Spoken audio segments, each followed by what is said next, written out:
Cumprimentamos a todos com a paz do Senhor, que a graça e a paz do nosso Senhor e Salvador Jesus Cristo. Louvamos a Deus, irmão, pela vida de cada um de vocês que tem nos acompanhado nessa EBD online, neste mundo virtual que estamos vivendo agora. Se inscreva em nosso canal, pb. Samuel Nascimento de Melo. Hoje vamos estar estudando a lição de número 3, no segundo semestre da Escola Dominical, que tem por título A Verdadeira Adoração. E aí cabe algumas perguntas que não quer calar. O que é adoração? Quanto vale a sua adoração? Como estamos adorando a Deus? Como devemos adorá-lo? O que está faltando para oferecermos uma verdadeira adoração?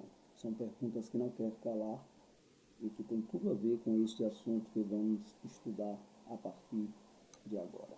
Tá? O textual da lição nos diz assim: Deus é Espírito, importa que os que o adorem em Espírito e em verdade. João capítulo 4, versículo 24. A verdade prática nos diz: adorar significa viver em total rendição a Deus, entregando-nos plenamente a Ele. Escuta bem, meu irmão. A leitura bíblica em classe, para quem não tem missão, também para quem tem, o Senhor Jesus vai discorrer com a mulher sobre a adoração a partir do verso número 20 por diante. É onde inicia-se um diálogo sobre a adoração. E Jesus vai ensinar pelo menos duas lições extraordinárias a essa mulher. Inicia-se dizendo: nossos pais adoram neste monte, e vós dizeis que é em Jerusalém o lugar onde se deve adorar. A mulher fala. Disse-lhe Jesus: mulher, se crer-me, a hora vem em que nem neste monte, nem em Jerusalém adorareis o Pai. Vós adorais o que não sabeis, nós adoramos o que sabemos, porque a salvação vem dos judeus, mas a hora vem, e agora é, em que os verdadeiros adoradores adorarão o Pai em espírito e em verdade, porque o Pai procura a tais que assim o adorem. Deus é Espírito e importa que os que o adorem em espírito e em verdade. Meus amados irmãos, a introdução da lição, ela nos diz: o Senhor, o ser humano, sente uma necessidade intrínseca de Deus. Olha, todo ser humano, ele tem uma necessidade de adorar a Deus. Ele sente um vazio que só Deus pode preencher na sua alma. Isso é uma grande verdade geral. Tá? E ele vai dizer aqui que com a leitura da passagem do capítulo 4, essa carência espiritual torna-se evidente. Neste contexto, também se revela a importância de uma autêntica adoração que surge de uma experiência profunda com Jesus Cristo. Por este motivo, a adoração cristã é o tema central desta lição. Então, a partir do diálogo entre Jesus e a mulher samaritana, podemos extrair ensinamentos valiosos sobre adoração. Claro que aqui a gente poderia trazer várias outras aprendizagens, porém, o comentarista ele se atém a duas grandes lições que são extraídas nesse capítulo 4. Tá? Então, no primeiro tópico diz o encontro em Samaria e duas preciosas lições. Aí no primeiro subtópico diz a necessidade de passar em Samaria, em João 4,4. É informado que era-lhe necessário passar por Samaria. Mas quando a gente vai em busca dos estudos e aprofunda um pouco mais, vamos ver que havia 3 lugares, né? 3 caminhos da Judéia para a Galileia.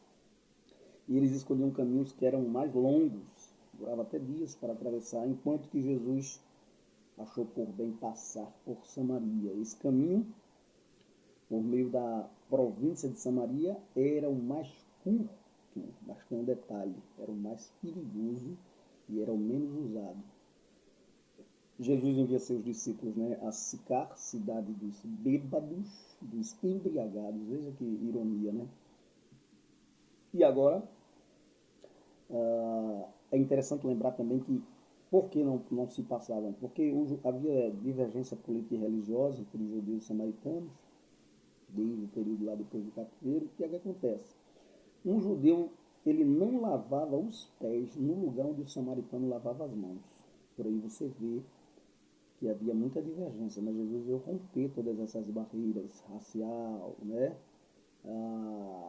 Machista, ele veio romper todas as barreiras. E com essa mulher, com esse diálogo com essa mulher aí, é quebrado vários preconceitos.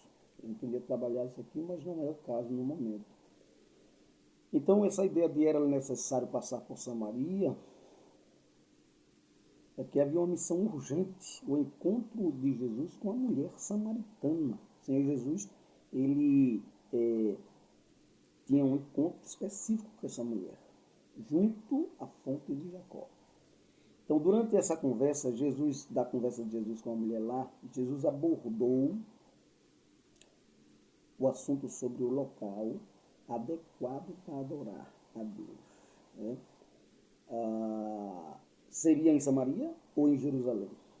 Então, nesse diálogo aqui, nosso Senhor Jesus ensinou duas importantes lições. Primeiro, a primeira lição que ele ensina é que a necessidade do ser humano, segundo o subtópico do primeiro ponto. O encontro entre Jesus e a mulher samaritana não foi um simples acaso, um encontro por acaso. Não. Aleluia. O encontro do Filho de Deus com uma pecadora. Então ele encontrava-se sentado à beira da fonte de Jacó na hora sexta, durante o calor do meio-dia. A hora sexta no relógio do Oriente Médio é meio-dia, a hora do sol castigante. Se na sombra em alguns lugares faz 40 graus, imagina lá nesse desertão aí, hein? Então veja bem, calor no meio do dia, né? A mulher samaritana dirigindo-se à fonte para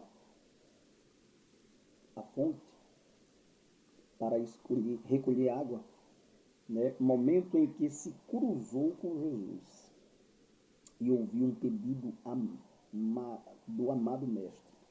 Jesus, ele pede de beber. Aqui a gente aprende uma outra lição muito importante, ainda que a gente está trabalhando as duas fundamentais, que Jesus ele usa uma grande estratégia para evangelizar.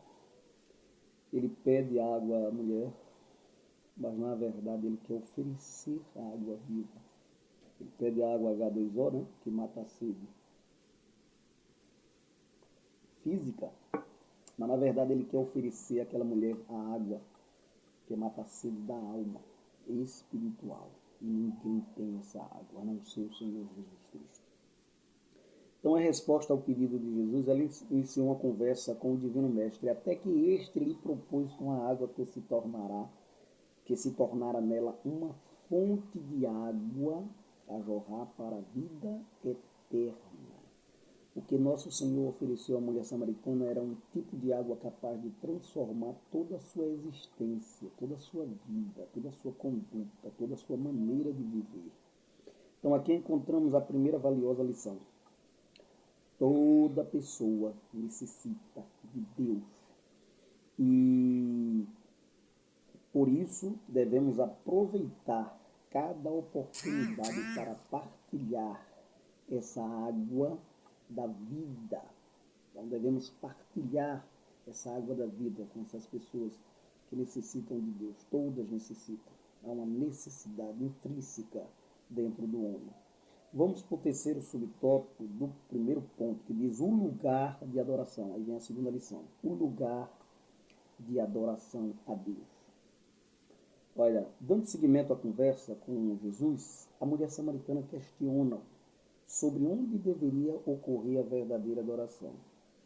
Se em Jerusalém ou no Monte Gerizim, que era o monte onde Moisés oferecia a bênção àqueles que obedeciam os mandamentos do Senhor. E tinha o Monte Ebal, onde ele transferia as maldições, e tinha o Monte Gerizim, lá em Deuteronômio. Tá? Então, o que acontece? Quando a gente observa aqui, ela faz essa pergunta. Neste diálogo, a samaritana procura entender o local apropriado para adorar a Deus. Ou seja, causou um interesse dentro dela de adorar a Deus no lugar apropriado. Mas aí ela recebe uma resposta surpresa de Jesus. Em resposta à sua indagação, nosso Senhor revela uma nova forma de culto. Esta adoração não seria exclusiva dos judeus nem dos samaritanos. O lugar de adorar não seria Não, tem que ser em Samaria, tem que ser lá no Monte Gerizim, tem que ser em Jerusalém, porque é o lugar onde Deus escolheu o templo lá de Salomão, que houve realmente esse período e este momento específico, tá? Mas agora Jesus, ele descarta tudo isso. E isso muitas vezes dá uma confusão na cabeça de alguns outros hoje, que têm um entendimento diferente, que são contra templos, são contra se reunirmos para adorar a Deus, e não tem nada a ver também com a situação. Tá? Esta adoração não seria exclusiva dos judeus nem dos samaritanos. Na realidade, o verdadeiro culto dirigido a Deus deve ser feito ao Pai, em espírito e em verdade. Aqui encontramos uma segunda lição valiosa. O autêntico culto de adoração a Deus, que satisfaz as necessidades humanas, não se limita a um lugar. Não é que necessariamente não se reúne em um lugar, mas não se limita a um lugar específico, mas reside no mais profundo do ser humano. Podemos adorar a Deus em espírito e em verdade sozinho, podemos adorar a Deus em espírito e em verdade coletivamente com nossos irmãos reunidos em comunhão, e podemos adorar a Deus em espírito e em verdade em qualquer lugar que estejamos. Isso é maravilhoso. Isso é um privilégio glorioso. Você pode estar onde for, em cima de uma bicicleta, de uma moto, dentro de um carro, no seu trabalho, em um momento oportuno, é claro. Você pode adorar a Deus em espírito e em verdade, onde você estiver, na sua casa, no seu terreno, na sua fazenda. Aonde você estiver, você pode adorar a Deus. Isso é maravilhoso, meus irmãos.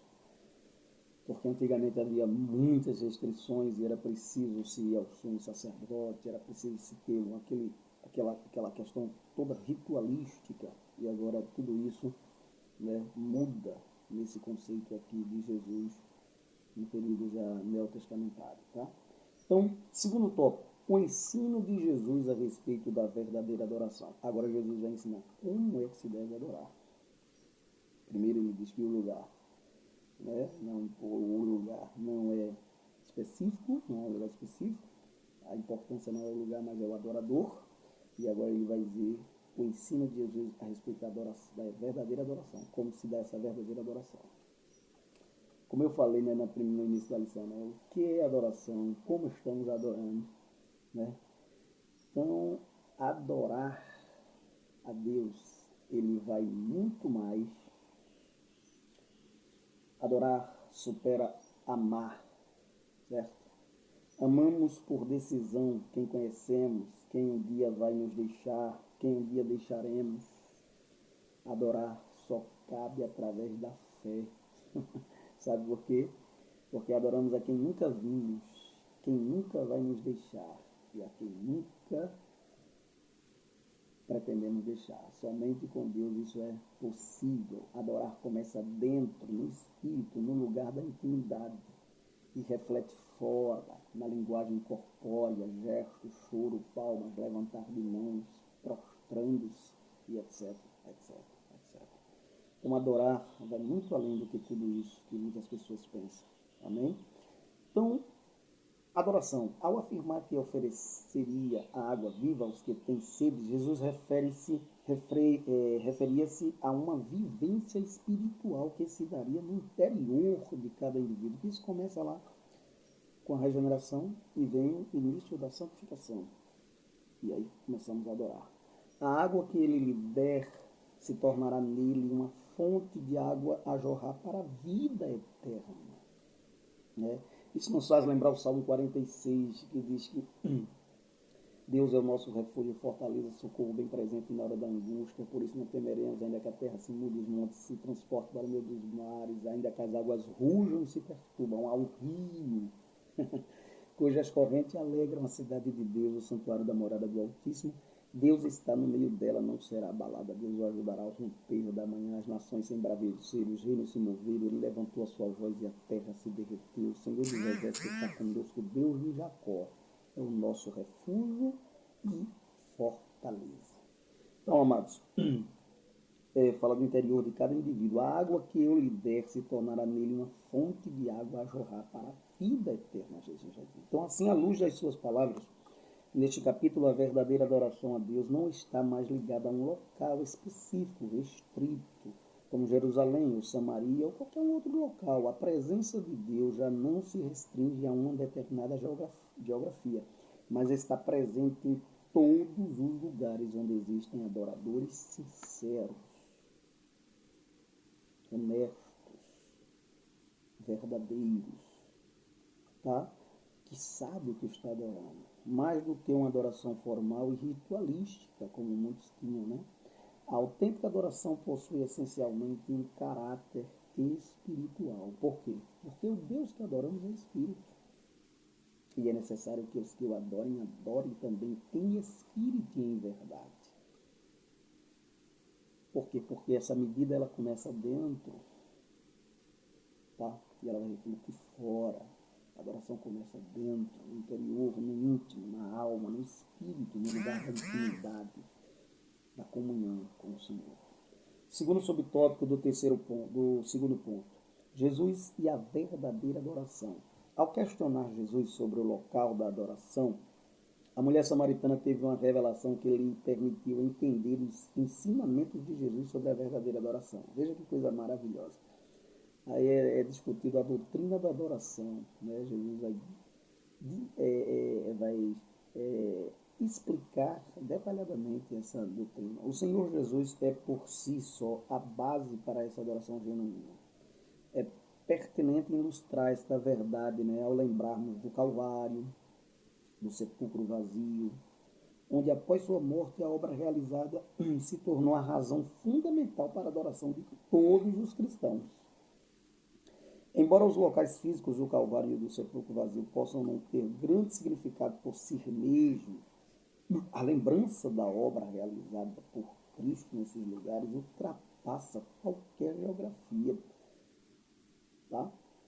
Você já vai ver que o impacto dessa obra abrange todos, não importando o lugar de onde se encontrem, sempre que praticamos a Santa Ceia do Senhor. Essa memória permanece viva em nós. Independente da nossa localização, podemos estar no Brasil, na China, na Europa, aonde tivermos, ceando ao Senhor, tá certo? Nós reunimos em coinonia, comunhão, ali estamos lembrando do Calvário, do sacrifício vicário de Cristo por nossas vidas. Terceiro tópico da nossa lição. Adoração bíblica, o conceito bíblico de adoração. Qual é o conceito bíblico da adoração? Na língua hebraica existe uma expressão chamada, eu não sei falar hebraico, mas aqui está, Histahafata. Eu não sei mais, mas aqui tem uma palavra bem diferente, hebraico, que transmite, algumas palavras eu ainda consigo, mas essa está bem diferente aqui, que transmite a ideia de manifestar um temor referente à admiração e respeito, característicos da adoração. Veja, já na língua grega, duas palavras são utilizadas para definir adoração. Essa daqui eu já tenho mais familiaridade, que é a latreia e proscúnio. Ou seja, a palavra latreia refere-se à submissão de quem serve outra. Eu coloquei aqui, significa cultuar e oferecer atos de adoração que agradam a Deus também. Essa palavra latreia, tá? Ou seja, submissão de quem serve outro. Por sua vez, proscúnio significa adorar, o ato de adoração. Eu escrevi aqui proscúnio,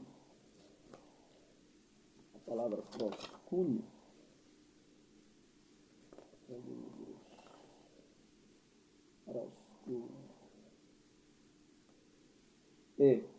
Originalmente significa beijar entre os gregos, né? Era um termo técnico que significava adorar os deuses, né? Em outras palavras, descrevia o gesto de curvar-se diante de uma pessoa e ir até o ponto de beijar seus pés. Sua ideia básica é de submissão. E a gente vai ver isso bem claro na passagem de Lucas, no capítulo 7, versículo 37 e 38, quando a mulher pecadora, ela beija os pés de Jesus, ela chora, ela molha, né? Ela unge os pés de Jesus, enxuga com os cabelos. que dá uma aula de uma verdadeira adoração, do proscúnio, não é isso? Então, no diálogo com a mulher samaritana, Jesus utilizou o termo proscúnio. Em português, a palavra adoração implica atribuir mérito ou valor a alguém, em suma adoração. Adorar a Deus significa essencialmente reconhecê-lo, render-se e exaltá-lo por tudo que ele faz, pelo que ele é também. Segundo subtópico do terceiro ponto, adoração como um ato de rendição a Deus. O conceito fundamental da palavra adorar, ou proscúnio, né, no Novo Testamento, remete originalmente à noção de beijar, associada a um ato de dobrar os joelhos ou prostrar-se com testa no solo ou sobre os pés da pessoa a quem está submisso. Tá bom? A gente vai ver isso. Abra sua Bíblia em Lucas. Eu vou pedir para vocês lerem ainda, mas agora eu vou pedir. No capítulo de número 7, que é muito linda essa passagem, é uma aula de adoração que essa mulher dá para cada um da gente, no sentido de humildade, do verdadeiro significado de adorar, o proscúnio. 7,37 diz assim, de Lucas, Dr. Lucas: E eis que uma mulher da cidade, uma pecadora, sabendo que ele estava à mesa em casa do fariseu, levou um vaso de alabastro com unguento, e estando por detrás aos seus pés, chorando, começou a regar-lhe os pés com lágrimas, e enxugava-los com os cabelos da sua cabeça, e beijava-lhes os pés. E ungia-los com um unguento. Quando isso viu o fariseu, que eu tinha convidado, falava consigo mesmo: se este fora profeta, bem saberia quem e qual é a mulher que ele tocou, pois é uma pecadora, mas uma pecadora arrependida, que demonstrou adoração muito mais do que o próprio fariseu, que apenas cedeu a casa para Jesus estar. Então, a adoração bíblica, ela tem alguns outros termos no grego. Leitorgio, este vocábulo é composto por duas palavras gregas, né? Laos, povo, né? Pelaus, e trabalho, que é ergo. Significa originalmente fazer trabalho público, mas pagando sozinho as despesas. Mais tarde passou do conceito secular para o religioso, de modo que os tradutores do Antigo Testamento também usavam este termo para indicar o ministério dos sacerdotes. Tá bom? Então, adorar, como eu disse, ela supera amar. Amamos por decisão quem conhecemos, quem um dia vai nos deixar, quem um dia deixaremos. Adorar só cabe através da fé. Por quê? Adoramos a quem nunca vimos, quem nunca vai nos deixar e a quem nunca pretendemos também deixar. Amém? Então, a adoração, a gente vai ver também aqui no terceiro subtópico do último ponto, já estamos caminhando para o final. Ela está ligada a um ato de serviço, tá? Ato de serviço. O serviço a Deus está profundamente associado à adoração. Veja bem. Esse é um ato espontâneo, tá bom? Não é sob pressão, que demonstra o nosso reconhecimento à soberania de Deus sobre tudo. Você vê que no Antigo Testamento tinha um sacerdote, o sumo sacerdote, e ali cada um tinha o seu serviço prestado ao Senhor, tinha as tribos, que levava cada um partes ali do tabernáculo, uma coisa maravilhosa, bem organizada. E hoje também não é diferente. Temos os atos de serviço. Alguns servem a Deus no louvor, no ministério da palavra, do ensino, né?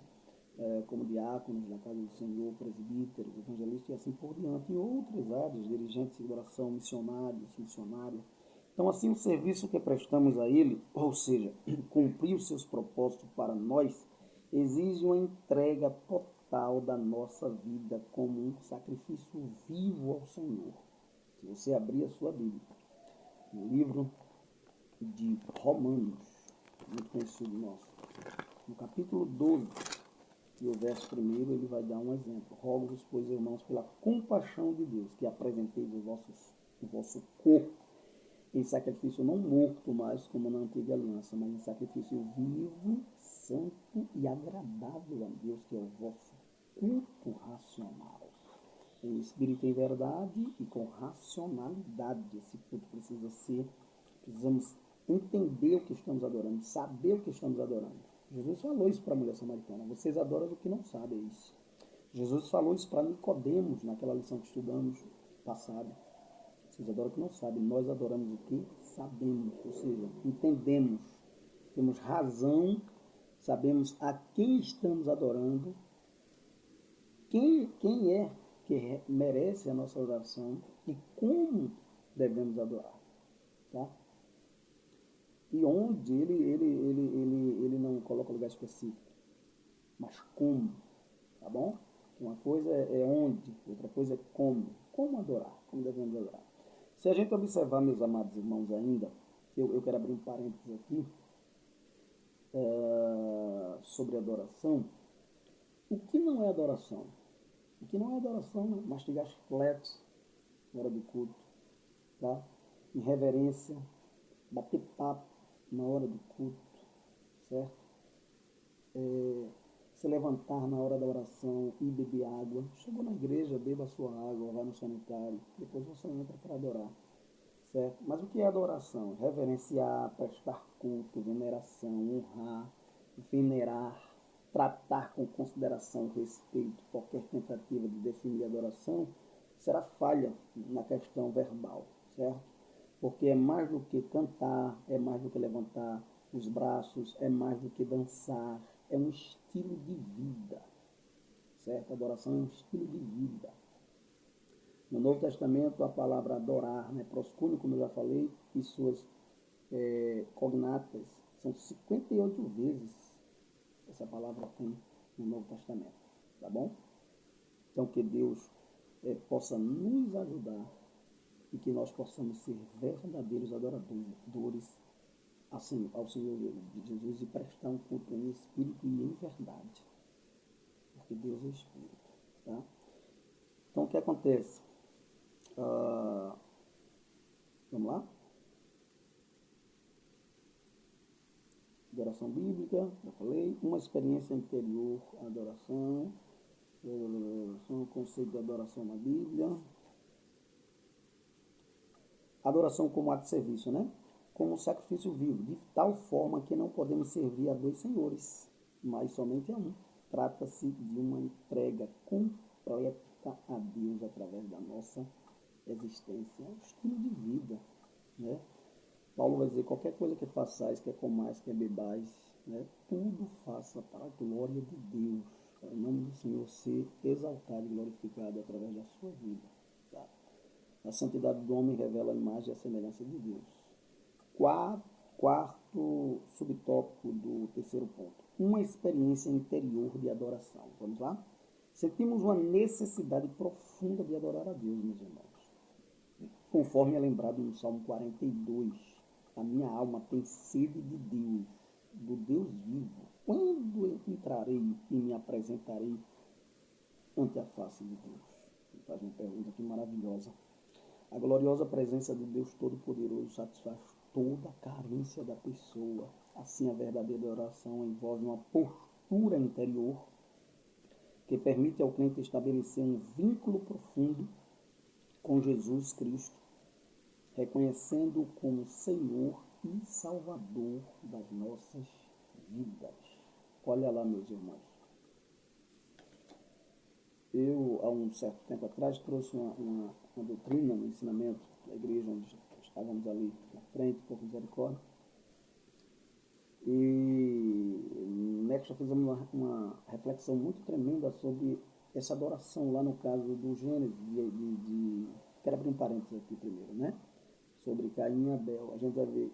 Aí eu botei aqui uma pergunta: como estamos adorando a Deus, né? Adorando a Deus com as primícias,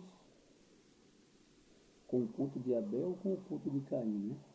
Porque Abel trouxe a mais gorda e primeira ovelha, né? Capítulo 4, versículo 4. Abel era pastor de ovelhas, e é interessante porque Jesus é o bom pastor, né? Abel é o primeiro mártir da história da humanidade. Jesus é o primeiro mártir da história da igreja. Abel, seu sangue clamou por justiça. Jesus, o seu sangue fala mais alto que o sangue de Abel. Abel, o primeiro a inaugurar o seio de Abraão. Jesus, o primeiro a inaugurar o paraíso. Abel deu a primeira oferta. Jesus foi a primeira e última oferta. É interessante lembrar que o culto de Caim foi diferente do culto de Abel, né? Ele não ofereceu a primícia, ele ofereceu alguns produtos da terra, obviamente, provavelmente bons, é claro. Ficou furioso, irou-se, descaiu o semblante, teve inveja do seu irmão. Ele assassinou o seu próprio irmão, veja. Ele respondeu ao Senhor com ironia, ele foi amaldiçoado. O Senhor pôs um sinal por misericórdia ainda nele, ele saiu da presença do Senhor. Termina assim o texto. É incrível. É preciso a gente ter muito cuidado para que a gente possa oferecer a verdadeira adoração e adorarmos em espírito e em verdade e saber a quem estamos adorando. Então, que Deus nos abençoe, que Deus nos ajude. Tem várias outras coisas que podemos extrair desse texto aqui, porém, o nosso comentarista ele se resumiu a duas maiores lições, tá? Que foi logo no início aqui, sobre o lugar de adoração, certo? E sobre a necessidade do ser humano adorar, tá bom? O lugar de adoração e a necessidade de adorar, tá certo? Então, que Deus nos abençoe, que Deus nos ajude, nos dê uma boa aula, maravilhosa aula. No final aqui diz, neste estudo focamos no ensino dos práticos de Jesus acerca da adoração e, por consequência, discutimos a doutrina da adoração cristã. O capítulo 4 do Evangelho de João revela duas lições valiosas. A primeira é que todo ser humano possui uma necessidade a satisfazer, a necessidade de Deus. A segunda é que em Jesus a verdadeira adoração surge como um movimento que se inicia no interior, isso resulta de uma experiência viva com Jesus Cristo, que você possa adorar a Deus em espírito e em verdade, se você ainda não adora, você possa aceitar ao Senhor Jesus, né, de verdade, nascer de novo para experimentar a verdadeira adoração a Deus, em espírito e em verdade. Que Deus nos ajude, que Ele nos dê uma boa aula, que o Senhor traga a iluminação do seu Espírito sobre a vossa vida, professores e alunos, amanhã para a glória de Deus Pai. Pai, queremos te louvar por cada vida em nome de Jesus. A tua palavra é lâmpada para nossos pés e luz para o nosso caminho. Outra coisa, lembre-se, só entre algum recinto se Cristo entrar com você. E só converse algo se Ele puder participar. O importante é que eu diminua e que Ele cresça. Amém? Até a próxima aula em nome de Jesus.